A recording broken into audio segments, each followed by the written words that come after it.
Wewe ni mwanamke ambaye umejifungua kwa njia ya upasuaji, yani C-section, aidha mtoto wa kwanza, wa pili ama wa tatu, na baada ya kujifungua umekuwa ukipata maumivu makali sana katika mgongo wako. Muda mwingine imefika hatua unapata hali ya ganzi au miguu kuwaka moto. Kama unapitia maumivu makali sana, hakikisha kwamba unafanya mambo yafuatayo ili kuweza kuirejesha afya yako kama mwanzo.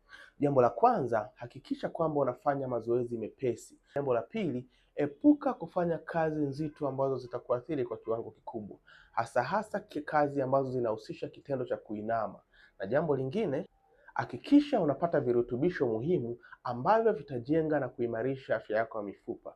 Na mwisho kabisa, hakikisha kwamba unaonana na mtaalamu wa tiba uweze kujua changamoto yako na uweze kupata matibabu sahihi. Nimewasaidia watu wengi sana wenye changamoto ya maumivu makali sana ya mgongo, hali ya ganzi na hali ya miguu kuwaka moto. Kama wewe ni muhanga unaopata maumivu haya, hasa wewe mwanamke ambao umefanya upasuaji hivi majuzi, hakikisha kwamba unawasiliana nami niweze kukusaidia kupona changamoto hii.